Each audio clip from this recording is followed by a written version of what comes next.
Mä oon Helmi, mä oon 19-vuotias. Mä olin lukion toisella, kun pandemia alkoi, ja mä valmistuin viime keväänä.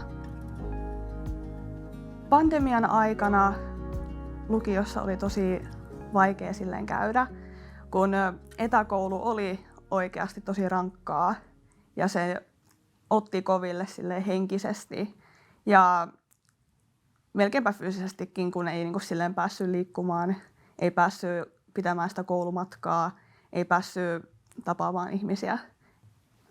Lukiossa mä sain aika silleen hyviä ystäviä siinä alussa, että junnuvuonna mä tapasin yhtiä mun parhaimpia kavereita.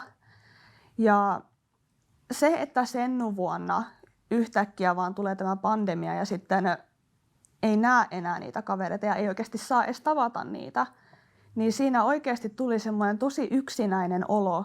Olisi ollut tosi hyvä, jos vaan olisi päässyt keskustelemaan asiasta tai puhumaan siitä. Tai olisi myös muutenkin ollut hyvä tavata silleen ulkona edes jotain ihmisiä. Se olisi ollut mun mielestä paljon parempi, jos olisi ollut enemmän vuorovaikutusta siinä opettajien ja opiskelijoiden välillä, koska oli niitä tunteja, jolloin opettaja tuli vaan siinä tunnin alussa sanomaan, että hei, tässä on tehtävä, tehkää se tämän päivän aikana tai tämän tunnin aikana. Ja siinä oli niin paljon kiinnostavampaa työskennellä, koska siinä oikeasti piti tehdä jotain, eikä vaan kuunnella tunti 15 minuuttia, kun joku puhui.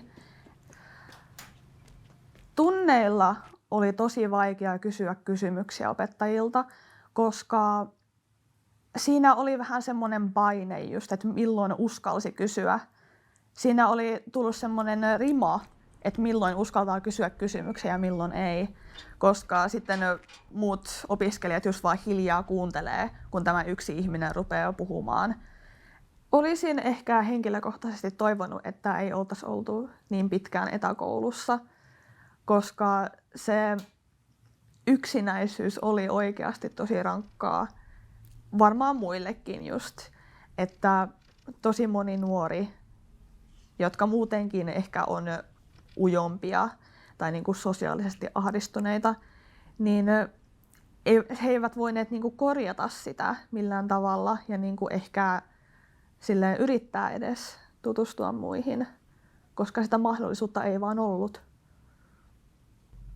Meidän koulussa oli semmoinen, ei nyt jännityskurssi, mutta semmoinen kurssi kuitenkin, jossa meidän koulun kuraattori kuunteli just nuorten eri ajatuksia pandemiasta ja oikeastaan muustakin, että siellä oli paljon just ihmisiä, jotka kertoi siitä yksinäisyydestä ja ahdistuksesta ja masennuksesta, jota pandemia oli aiheuttanut. Ja se oli tosi hyvä semmoinen paikka, jossa pystyi purkamaan niitä tunteita. Jos tulisi uusi pandemia, niin silloin me tiedettäisiin jo valmiiksi, että miten tämä sosiaalinen puoli, tämä yksinäisyys vaikuttaa nuoriin, niin siinä olisi helpompi silleen valmistautua siihen ja ehkä auttaa sen kanssa. Se on parasta, jos just kuunnellaan näitä yksinäisiä nuoria, että nuoret pääsee puhumaan niiden turhautumisista ja peloista ja ahdistuksesta. Mun mielestä ne harrastukset on oikeasti tosi tärkeitä, koska siinä pääsee just purkamaan näitä tunteita ja näitä ahdistuksen aiheita ja pelkoja ja niin edelleen. Mua ei pelota se, että joku uusi pandemia tai uusi aalto häiritsisi mun tulevaisuuden suunnitelmia, koska nyt me ollaan oikeasti menty silleen tosi hyvään suuntaan, että mullakin on tämä päivärytmi just tullut takaisin ja mä pystyn ylläpitämään näitä mun ihmissuhteitakin silleen tosi hyvin.